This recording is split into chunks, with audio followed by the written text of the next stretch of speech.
नमस्कार बच्चों, पिछले वीडियो में हमने मानसून की आगमन और मानसून के वापसी के बारे में जाना था। इस वीडियो में हम जानेंगे भारत में औसत वर्षा, भारत में प्राकृतिक वनस्पति यानी कहाँ कहाँ पे वनस्पति ने किस तरह के जंगल है इसके बारे में जानेंगे। और इसके बाद जानेंगे भारत में कहाँ पे राष्ट्रीय उद्यान हैं और कहाँ पे अभ्यारण्य हैं।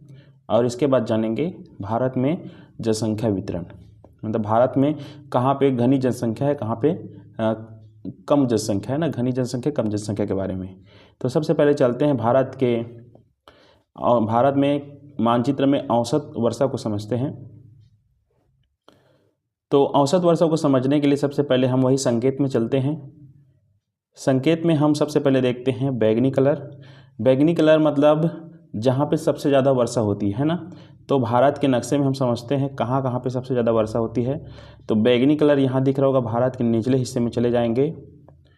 ये यहाँ पे गोवा, पणजी, ये वाला जो क्षेत्र है यहाँ पे सबसे ज़्यादा वर्षा होती है। करीबन यहाँ पे वर्षा होती है 450 से लेकर 770 सेंटीमीटर, है ना। और ये नीला कलर कहाँ पे दिख रहा है आपको, यहाँ देखो मेघालय। दुनिया में सबसे ज़्यादा वर्षा यहीं होता है ना, जिसको मासिम राम कहते हैं। ये वाला भी हिस्सा है, ये वाला भी हिस्सा है। जहाँ पे बैगनी कलर दिख रहा है वो सभी जगहों में जो है बहुत ज़्यादा वर्षा होती है। अब बात करते हैं हम लोग, अगला जो कलर है नीला कलर, है ना। ये नीला कलर दिख रहा है, नीला कलर का मतलब होता है अत्यधिक वर्षा के बाद कम वर्षा, है ना। अत्यधिक मतलब बहुत ज़्यादा वर्षा, और उसके बाद जो वर्षा होती है वो अत्यधिक वर्षा से थोड़ा सा और ज़्यादा वर्षा, है ना। तो ये कहाँ पे हो रहा है देख लो, कलकत्ता में ना, अधिक वर्षा बोलेंगे इसको। एक अत्यधिक वर्षा हो गया, एक अधिक वर्षा। तो ये कलकत्ता के आसपास जो दिख रहा है ब्लू कलर, यहाँ पे जो है अधिक वर्षा होती है। अब हम चलेंगे अधिक वर्षा के बाद सामान्य वर्षा, है ना। सामान्य वर्षा कहाँ कहाँ पे होती है, तो हरा कलर है। तो हरा कलर भारत में कहाँ कहाँ पे दिखाई दे रहा है उसको देखेंगे। तो भारत के ये बीच वाले हिस्से में जैसे मध्य प्रदेश, महाराष्ट्र, तेलंगाना, छत्तीसगढ़, उड़ीसा, झारखंड, पश्चिम बंगाल के कुछ हिस्से, और यहाँ पर देखना, यहाँ पर कर्नाटक के कुछ हिस्सों में, यहाँ पर जहाँ जहाँ हरा हरा कलर दिख रहा है वहाँ पर सामान्य वर्षा होती है। अब बात करेंगे हरा कलर के नीचे ये और दो कलर दिख रहा है ना, एक तो गहरा हरा कलर हो गया, उसके बाद और नॉर्मल हरा कलर। तो यहाँ पर सामान्य वर्षा होती है। जो फीका हरा कलर दिख रहा है ना, जिसके बारे में मैं बताया हूँ, वहाँ पे 150 सेंटीमीटर से लेकर 250 सेंटीमीटर तक वर्षा होती है। और एकदम जो गहरा दिख रहा है, हरा दिख रहा है, वहाँ पर एकदम जो गहरा यहाँ दिख रहा है देखना, यहाँ पर अत्यधिक वर्षा के बाद अधिक वर्षा, उसके बाद ये वाला वर्षा, है ना।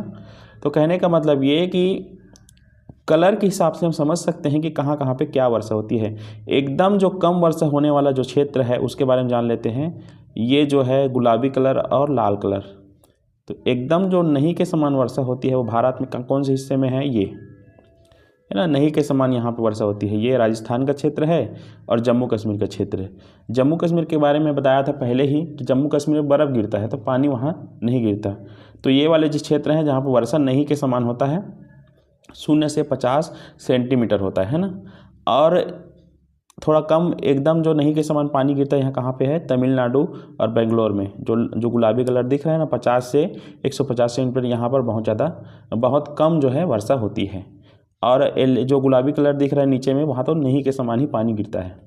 तो इस तरह से भारत में वर्षा वाले क्षेत्र हैं, है ना। तो सबसे ज़्यादा वर्षा जो है हमको पता चल गया है ये मेघालय तरफ होता है, यहाँ पे और यहाँ पे। उसके बाद निम्नतम जो वर्षा होती है, उसके बाद ये नीला कलर है, उसके बाद है ये हरा कलर है, उसके बाद ये हल्का हरा कलर है, उसके बाद है पीला कलर है कुछ जगहों में शायद, रुको एक मिनट, ये वाला कलर है ना, पीला कलर नहीं है, ये वाला कलर है हल्का जामुनी नारंगी कलर। और उसके बाद है जहाँ पे नहीं के समान वर्षा होती है वो जम्मू कश्मीर, है ना। तो ये वाला मैप आपको समझ आ गया होगा, वर्षा कहाँ पे ज़्यादा होता है कहाँ पे नहीं होता है। अब हम अगले मैप में चलेंगे। अगला जो मैप है वो भारत के कौन कौन से हिस्से में वनों की किस प्रकार की मतलब प्रजाति तो नहीं कहेंगे, किस प्रकार का मतलब वन पाया जाता है, तो उसके बारे में समझना है। तो सबसे पहले जो दिख रहा है हम इसको देखते हैं, उष्णकटिबंधीय सदाबहार वन, है ना। तो ये जो है गहरा ब्लैक कलर में है। तो इसको भारत में समझते हैं कहाँ कहाँ पे इस तरह के वन पाए जाते हैं। तो पूर्वोत्तर में इस तरह के वन पाए जाते हैं, उष्णकटिबंधीय सदाबहार वन। देखो एकदम गहरा कलर है ना। तो ये सदाबहार वन इसलिए रहते हैं क्योंकि हाँ यहाँ हमेशा साल भर जो है पानी गिरता रहता है। उसके बाद जो है अगला कलर है पर्वतीय वन, है ना। पर्वतीय वन कहाँ पाया जाता है, भारत के नक्शे में समझते हैं, पर्वतीय क्षेत्रों में, है ना। तो ये पर्वतीय क्षेत्र, ये जम्मू कश्मीर का क्षेत्र है। यहाँ पर जो है पर्वतीय वन पाए जाते हैं ऊपरी भाग में, जहाँ पे पहाड़ है बड़े बड़े। और हमारे इधर भारत में इधर और एक क्षेत्र है, ये वाला क्षेत्र है ना, यहाँ भी पर्वतीय वन पाए जाते हैं क्योंकि ये जो सिरा दिख रहा है, यहाँ से लेकर यहाँ तक का जो सिरा है, यहाँ पे पूरा पर्वतीय वन पाए जाते हैं। अब बात करेंगे अगला किस प्रकार का वन है। ये वाला जो दिख रहा है यह कांटेदार वन, है ना। कांटेदार में हल्का सा जो है वाइट कलर का है, फीका वाइट। तो इसको समझते हैं। कांटेदार वन कहाँ पाए जाते हैं, तो मैं बता रहा हूँ आपको। कांटेदार वन ऐसे जगहों में पाए जाते हैं जहाँ पे वर्षा नहीं होता है ना। तो ये जगह हैं जो कांटेदार वन पाया जाता है यहाँ पे। ये गुजरात राजस्थान के क्षेत्र हैं, और ये हल्का सा जो है ये वाला क्षेत्र है महाराष्ट्र के कुछ क्षेत्र हैं, और नीचे तरफ आएंगे तो कुछ कुछ दक्षिण भारत के क्षेत्र हैं। तो यहाँ पर जो है कांटेदार वन पाए जाते हैं। जहाँ पानी कम गिरता है वहाँ पर कांटेदार वन पाए जाते हैं। ठीक है, अब हम अगला प्रकार चलते हैं। कौन से वन हैं, ये जो दिख रहा है हल्का स्लेटी कलर दिख रहा है ना, पट्टी रहता है ना लिखने का, स्लेट, उसी तरह का कलर दिख रहा है। इस वाले क्षेत्र में पाया जाता है मानसूनी पतझड़ वन। तो मानसूनी पतझड़ वन हमारा क्षेत्र है, ये वाला क्षेत्र है ना, ये यहाँ से लेकर यहाँ तक का। तो छत्तीसगढ़, मध्य प्रदेश और बिहार, और नीचे तरफ ये तमिलनाडु तरफ है ना, केरल वेरल तरफ। केरल तो खैर इधर आ जाएगा, ये तमिलनाडु की तरफ है, कुछ कुछ आंध्रा तरफ है।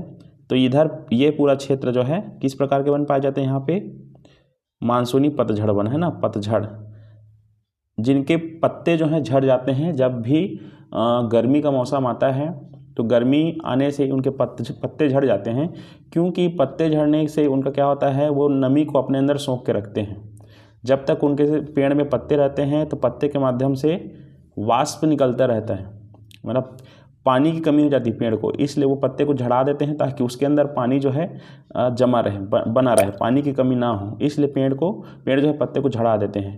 तो ये वाला क्षेत्र जितना भी है, ये सभी क्षेत्र जो हैं हमारे पतझड़ी वन है ना, जहाँ पतझड़ झड़ जाते हैं। अगला जो देखेंगे लास्ट वाला है समुद्र तटी वन, है ना। ये वाला समुद्र तटी वन मतलब समुद्र के तट, यही है तट, ये वाला भाग है हमारा उड़ीसा का कुछ तट है, और ये अपना आंध्र प्रदेश तमिलनाडु तरफ है, ये केरल है, गोवा है। इस तरह जो जितने भी तट हैं ये सभी जो हैं किस प्रकार के वन पाया जाता है यहाँ पर सभी जगहों में क्या पाया जाता है, तटीय वन। ये जो काला कलर दिख रहा है ये सभी तटीय वन हैं। तट में जो वन हैं उनको तटीय वन कहते हैं। तो समुद्र तटीय वन इसी का मतलब है ना। तो ये हो गया हमारे भारत में किस तरह के वन पाए जाते हैं और क्यों पाए जाते हैं। अब हम बात करेंगे अगला मैप, जिसमें भारत में राष्ट्रीय उद्यान और राष्ट्रीय अभयारण्य के बारे में बताया गया है। सबसे पहले संकेत में चलते हैं। संकेत का मतलब क्या होता है ना। तो सबसे पहले वन्य प्राणी अभयारण्य, जिनको वन्य जीवों की सुरक्षा के लिए बनाया जाता है। उसके बाद है पक्षी अभयारण्य, जिनको पक्षियों की सुरक्षा के लिए बनाया जाता है। और तीसरा नंबर में है राष्ट्रीय उद्यान। राष्ट्रीय उद्यान वो उद्यान है या उस जगहों को कहते हैं जिसको सरकार पूरी तरह से अपने कंट्रोल में रखती है। वहाँ जीवों को सुरक्षा प्रदान किया जाता है। जीवों के साथ साथ सभी प्रकार की प्रजातियां, यानी पेड़ पौधे पशु पक्षी सभी प्रकार को पूरी सुरक्षा दी जाती है, यानी वो पूरा क्षेत्र ही उनके लिए होता है। तो ये सभी का जो सिंबल भी देख लो। अभयारण्य मतलब लाल बिंदु, पक्षी अभयारण्य मतलब स्टार, और राष्ट्रीय उद्यान का मतलब होता है तिकोना आकार का ब्लू कलर का, है ना। अब नक्शे में समझते हैं कहाँ कहाँ पे क्या क्या है ना। पहले इधर नीचे तरफ से स्टार्ट करते हैं। ये है हमारा राष्ट्रीय उद्यान, ये है राष्ट्रीय उद्यान, ये है वन्य प्राणी अभयारण्य, ये है वन्य प्राणी अभयारण्य, ये भी वन्य प्राणी, ये भी वन्य प्राणी, ये भी वन्य प्राणी। यह है राष्ट्रीय उद्यान, यह है राष्ट्रीय उद्यान, है ना। अब थोड़ा इसके ऊपर चलते हैं। ये है राष्ट्रीय उद्यान, यह है राष्ट्रीय उद्यान, ये है कान्हा। ये कान्हा बहुत फेमस है, हमारे मध्य प्रदेश का है ना, यहाँ घूमने के लिए हम लोग जाते हैं आसपास। ये है उदयंती, इंद्रावती, कांगेर, ये छत्तीसगढ़ के कुछ हिस्सों में आता है। संजय गांधी जो है, गिर जो है, शिवपुरी जो है। राष्ट्रीय उद्यान को किस कलर से दर्शाते हैं? नीला कलर का जो है, तिकोना आकार का। तो ये जितने भी दिख रहे हैं सभी जो है राष्ट्रीय उद्यान हैं, और जितने भी लाल कलर के जो बिंदु दिख रहे हैं वो क्या है? वन्य प्राणी अभ्यारण्य है ना, ये वाला, ये वाला, ये वाला। तो भारत के सभी हिस्सों में जो है राष्ट्रीय उद्यान बनाया गया है और वन्य प्राणी अभ्यारण्य बनाया गया। अब स्टार कहाँ पे दिख रहा है उसको देखते हैं थोड़ा सा। ये स्टार मतलब जो पक्षियों के लिए विशेष बनाए जाते हैं ना, पक्षी वहाँ पे आते हैं, प्रजनन करते हैं।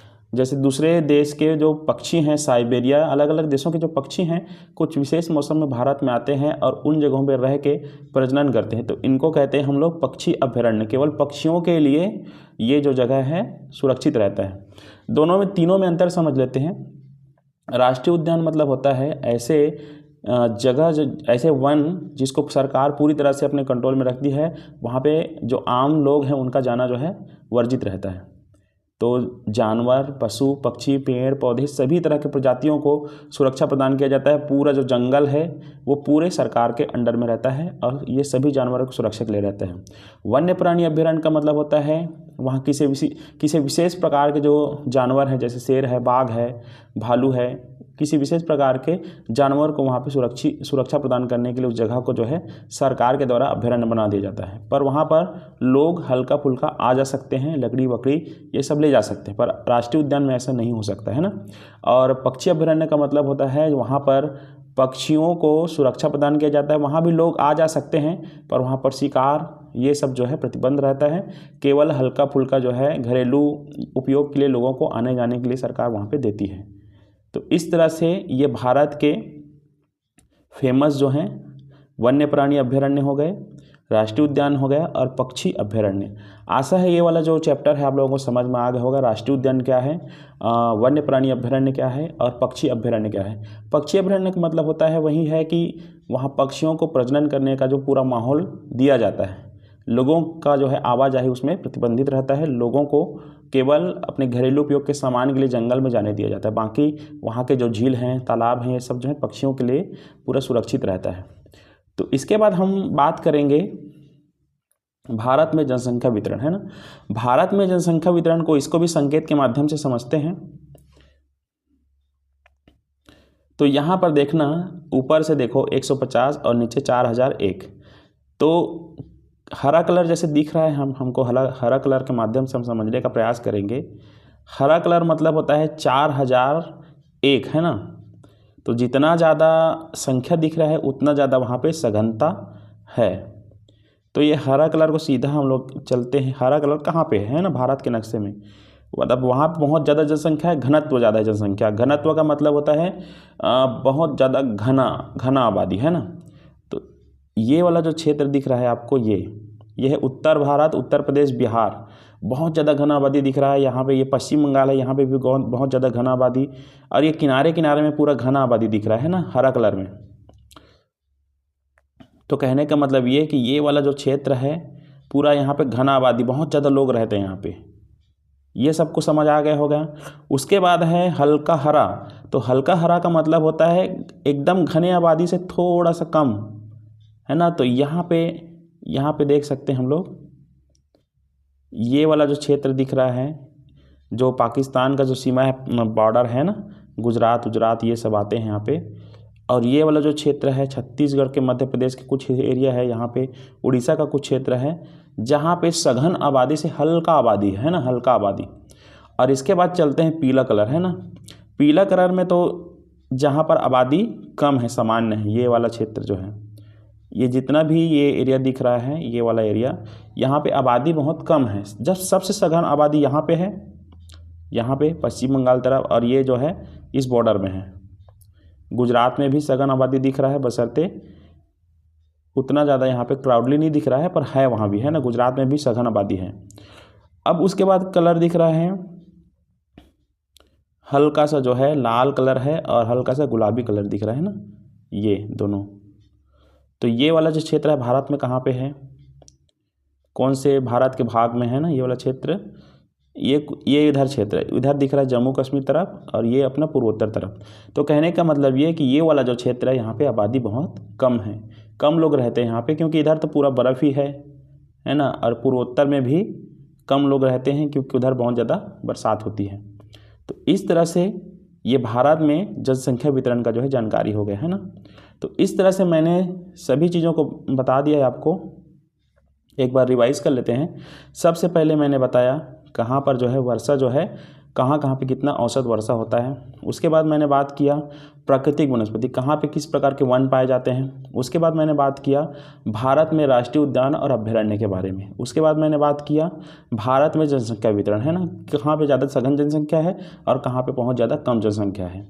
तो सघन जनसंख्या हमारे ये उत्तर भारत में ज़्यादा है और विरल जनसंख्या जो है कम वाला जो है पूर्वोत्तर राज्य और जम्मू कश्मीर में है, बाकी बीच में कम है ना। हमारे मध्य प्रदेश और छत्तीसगढ़ के एरिया में जो है जनसंख्या उतना सघन नहीं है, ये वाले हिस्से में तो और बिल्कुल नहीं है। यहाँ पे सघन जनसंख्या के थोड़ा ज़्यादा जनसंख्या है, बशर्ते सघन ये है ना। कहने का मतलब ये आप रंगों की सहायता से जनसंख्या को समझ सकते हैं। तो वीडियो समझ में आया होगा, आशा है कि आप लोग इसको ध्यान देंगे और समझेंगे, और कुछ भी समझ नहीं आए तो मुझे नीचे कमेंट कर देना, मैं और समझाने का प्रयास करूंगा। वीडियो देखने के लिए धन्यवाद। अगले जो और वीडियो बनाऊंगा उसमें मतलब मैप में कुछ और चीज़ों को मैं बताऊंगा। अब हम बात करेंगे इसके बाद छत्तीसगढ़ के मैप के बारे में कि छत्तीसगढ़ में मैप में क्या क्या खूबियाँ हैं, क्या क्या कुछ बातें, जैसे भारत के बारे में बताए हैं वैसे ही छत्तीसगढ़ के बारे में भी बताएँगे। तो वीडियो देखने के लिए धन्यवाद, थैंक यू।